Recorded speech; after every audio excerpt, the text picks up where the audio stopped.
udah kerja sama aku, dan juga endorse-nya bukan endorse yang asal foto doang gitu.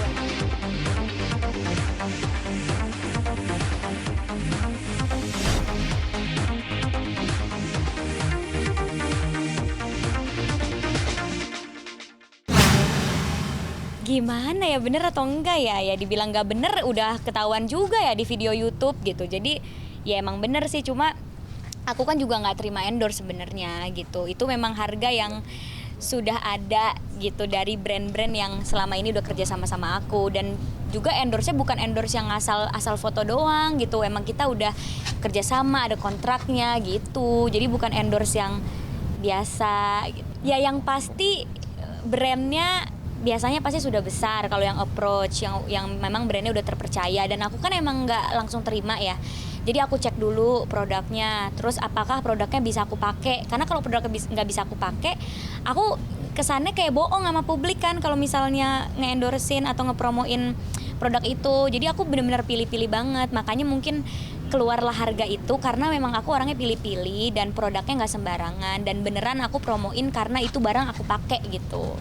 Ya enggak sih, karena emang ya pihak-pihak yang udah kerja sama aku juga udah tahu berapa harga aku kan, pasti kalau mereka udah pernah kerja sama juga pasti tahu. Jadi ya nggak takut juga sih, dan aku juga nggak pernah yang sembarangan. Alhamdulillah selama ini kalau orang percayain barangnya untuk aku promosiin, misalnya aku menjadi brand ambassador mereka atau aku memang mempromosikan produknya sekali dua kali, alhamdulillah puas karena memang aku mempromosikannya dari hati, bukannya cuma sekedar aku sesat udah gitu. Memang aku benar-benar ikut dalam gimana nih bikin konten yang bagus, gimana nih fotonya yang bagus, terus produknya beneran aku pakai di keseharian aku. Jadi orang juga lihat, oh iya beneran Prilly pakai loh, nggak cuma asal promosiin doang. Jadi ya nggak aku nembak harga mahal tapi mereka nggak dapet apa-apa gitu. Kalau emang pemerintah udah ada kebijakan kayak gitu, ya kita sebagai rakyat harus patuh kan ya. Dan alhamdulillah aku juga orangnya yang patuh banget gitu, apa-apa lapor. Terus kalau misalnya ternyata endorse ada pajaknya, ya udah mau nggak mau kita juga bayar pajak di situ gitu. Kalau aku naikin harga itu bukan karena aku harus bayar pajak ya. Kalau aku naikin harga itu karena apa yang aku bisa kasih ke mereka gitu, bukannya karena aku nggak mau bayar pajak. Misalnya mereka maunya video, foto, ini itu, ya harganya berapa gitu. Jadi bukannya karena aku nggak mau bayar pajak gue naikin deh, enggak. Tapi kalau harganya memang naik ya berarti yang aku kasih lebih gitu. Kalau pajak dan segala macam itu udah kewajiban aku nggak akan lempar itu ke klien. Apa ya produk yang kayaknya nggak cocok aja gitu sama aku. Banyak sih, kayak aku nggak ngerasa kayaknya aku bisa pakai produk itu di keseharian aku. Jadinya kalau aku promosiin nanti aku kelihatannya kayak bohong gitu kan, atau nggak cocok sama image aku gitu, atau permintaannya terlalu banyak gitu.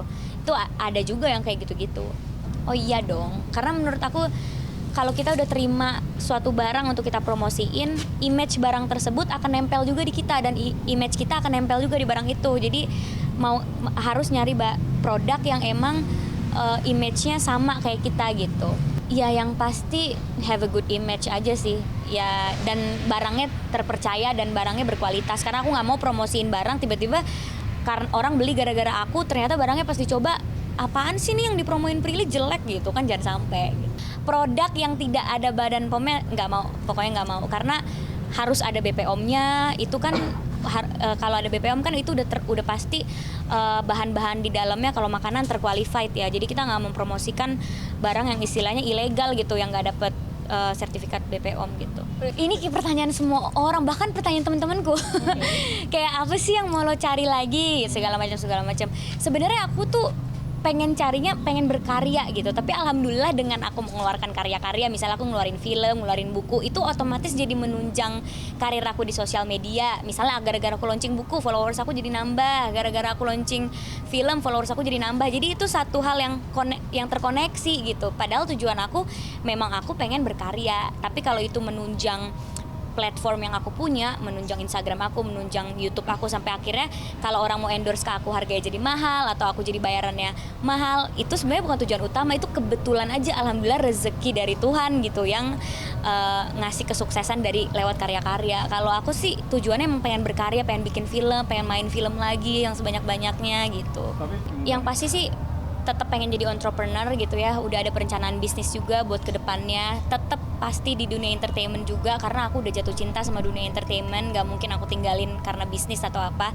Jadi pengen jadi entrepreneur dan juga pengen jadi tetap kerja di dunia entertainment karena menurut aku dua profesi ini saling mendukung gitu. Karena aku public figure, orang jadi percaya sama produk aku, dan karena aku public figure, klien jadi percaya sama aku dan punya kesempatan dan punya pintu yang terbuka gitu di manapun. Kalau menurut aku kan pasangan itu refleksi diri ya, itu kan juga yang dijanjikan sama Tuhan kan, pasangan itu refleksi diri kita gitu. Jadi kalau misalnya ada cowok yang minder atau aku suka dibilangin sama teman aku, udahlah jangan kebanyakan kerja, jangan pinter-pinter lah, nanti nggak ada yang deketin loh. Ya menurut aku berarti kalau nggak ada yang deketin emang belum ada aja yang diturunin Tuhan buat jadi jodoh aku gitu. Jadi santai aja gitu.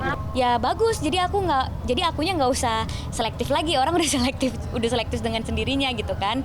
Dan dengan begini kan orang juga tahu gitu kalau ngedeketin aku kan nggak asal ngedeketin untuk main-main, tapi memang untuk hubungan yang serius dan harus bekerja keras lagi gitu. Aplikasi cari jodoh, kayak depresi ya, kalau itu enggak kayak depresi juga sih, cuma banyak teman-teman aku yang pakai juga sih, cuma biasanya pakai itu kan ya karena iseng aja. Kalau aku pakai itu takut nanti kalau ketemunya.